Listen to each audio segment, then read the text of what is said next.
জয় মা তারা। কিছু কিছু ব্যক্তির জন্মগ্রহণ যদি দশমপতি ত্রিকোণমণ্ডিত হয় এবং লগ্নপতি যদি ওই দশমপতি যুক্ত হয় এবং চন্দ্র যদি নবম স্থানে থাকে, তবে একটা সুন্দর যোগ তৈরি হয়, যেই যোগটাকে আমরা বলে থাকি গন্ধর্ব যোগ। এই গন্ধর্ব যোগের মধ্যে দেখা গেছে যে সেই সকল জাতক জাতিকার মধ্যে একটা উচ্চাকাঙ্ক্ষা থাকে এবং তাদের মধ্যে একটা শিল্পের পটচিত্রের একটা প্রভাব পড়ে থাকে এবং তারা খুব আরামপ্রিয় প্রকৃতির হয় এবং খুব পরিষ্কার পরিচ্ছন্ন।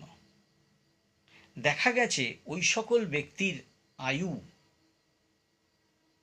70-এর কাছাকাছি থাকে। এই সকল ব্যক্তি সঙ্গীত, নৃত্য, চিত্রাঙ্কন, ভাস্কর্য এইসব বিষয়ে তারা খুব নিপুণতা লাভ করে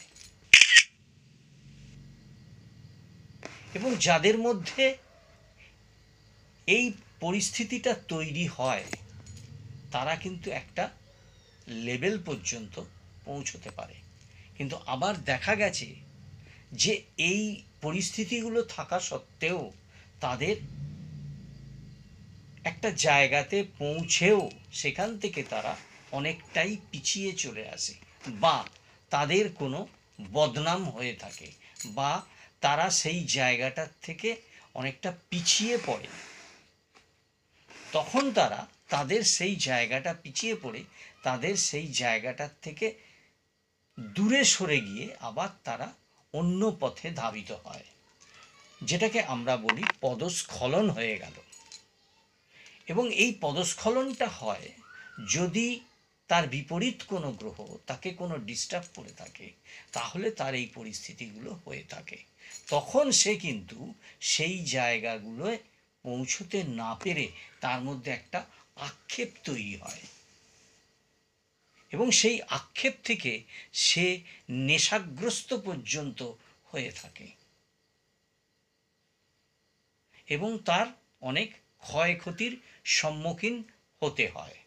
তাই অবশ্যই যদি এই রকম কোনো ব্যক্তির এইরকম পরিস্থিতি তৈরি হয়, তাহলে তার সেই গ্রহগুলোকে নির্বাচন করে প্রতিকার করা উচিত। তাহলে সে কিন্তু সেই জায়গাটায় পৌঁছতে তার সুবিধা হবে। নমস্কার।